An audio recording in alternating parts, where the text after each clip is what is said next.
Sir, अपने 115 दिन के सस्पेंशन समाप्त होने पर पहली बार इस सदन में बोलने जा रहा हूं और इस नए संसद भवन में पहली बार बोलने जा रहा हूं, तो आपका संरक्षण चाहूंगा सर। 5 मिनट समय आपका। आप इसे मेडन स्पीच भी मानकर मुझे अधिक समय दे सकते हैं अगर चाहें तो।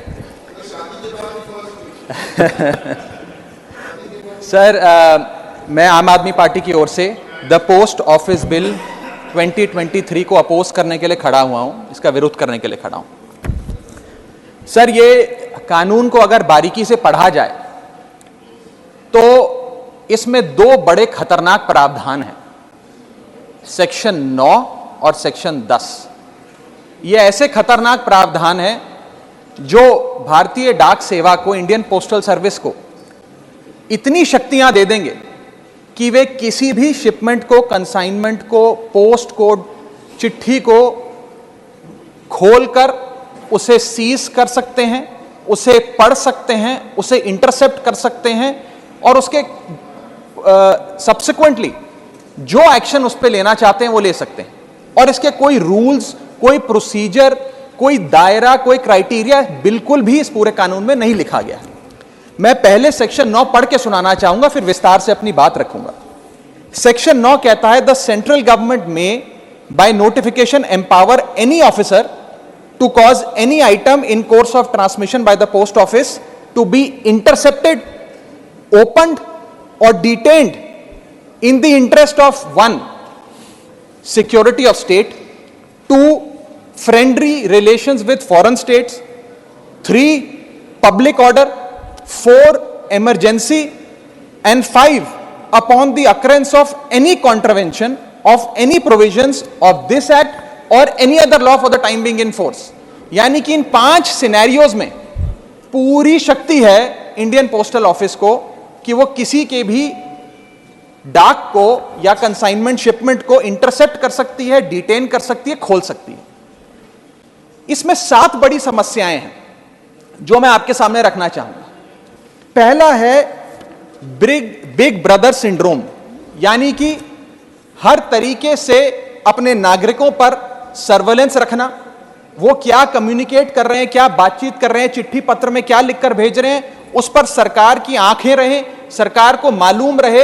यह एक बिग ब्रदर सिंड्रोम है जिससे यह बिल पूरी तरीके से पीड़ित नजर आता है सर।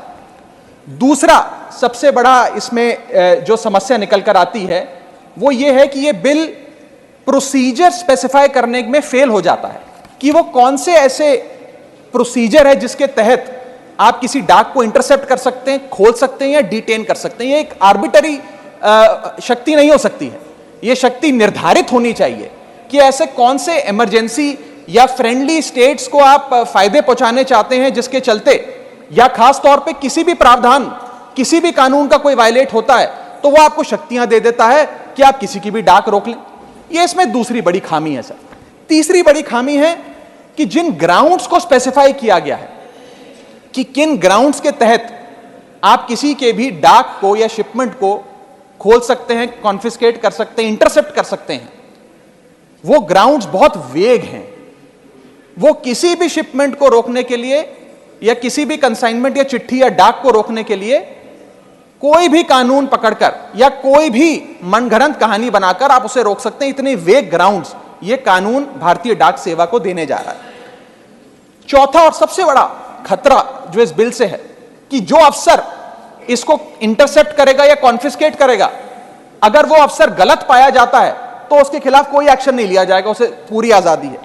पांचवा, आर्टिकल 19 और आर्टिकल 21 का वायलेशन है सर। इसके साथ एक और मैं खतरनाक चीज बताना चाहूंगा कि ये राइट टू प्रिवेसी जो है, ये राइट टू प्रिवेसी का वायलेशन है। और राइट टू प्रिवेसी का एक हाल ही में वायलेशन मेरे साथ और इस सदन के कई सदस्यों के साथ हुआ, जब हमें अपने स्मार्टफोन पर, एप्पल के स्मार्टफोन पर एक नोटिफिकेशन आया, जिस नोटिफिकेशन में सर यह लिखा गया कि स्टेट स्पॉन्सर्ड अटैकर्स ने आपके फोन को इन्फेक्ट कर दिया है और इसके जरिए वे आपके कैमरा, आपके माइक, फोन का जो माइक होता है और फोन के अंदर जितने भी डॉक्यूमेंट्स, पासवर्ड्स, कॉन्टैक्ट्स हैं, वो सारे स्टेट स्पॉन्सर्ड हैकर जो है उसके निगरानी में आ जाते हैं, उसकी पोजीशन में आ जाते हैं।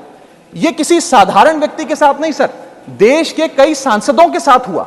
और दिलचस्पी की बात यह है और खतरनाक बात मैं कहूं वो ये है कि ये सिर्फ विपक्ष के सांसदों के साथ हुआ, ऐसा जानकारी आई, और इसमें एक शायद सत्ताधारी पक्ष के भी सांसद थे। ज्यादातर जो लोग इसमें पाए गए, जितनी मैंने रिपोर्ट्स पढ़ी, उसके मुताबिक विपक्ष के या सरकार के आलोचक थे। ये एक बड़ा खतरनाक हमला फोन्स पर हुआ। मैं चाहूंगा कि भारत सरकार इसमें जांच करे, आपके अध्यक्षता में सर वो जांच हो सके तो एक ज्वाइंट पार्लियामेंट्री कमेटी का गठन हो कि किस प्रकार से ये स्टेट स्पॉन्सर्ड अटैकर्स पेगासस नाम के और अन्य प्रकार के सॉफ्टवेयर का इस्तेमाल कर जो लोग आप कह सकते हैं आलोचक हो सरकार के या विपक्ष के नेताओं, उनके फोन को इन्फेक्ट कर रहे हैं। इस बिल का मैं विरोध करता हूं और चाहूंगा कि ये जो एप्पल का नोटिफिकेशन यहां बैठे कई सांसदों, विपक्ष के सांसदों के फोन पर आया, उसके बारे में सरकार कुछ अपनी बात भी रखे और इस पर जांच भी बिठाए। Thank you Raghav ji.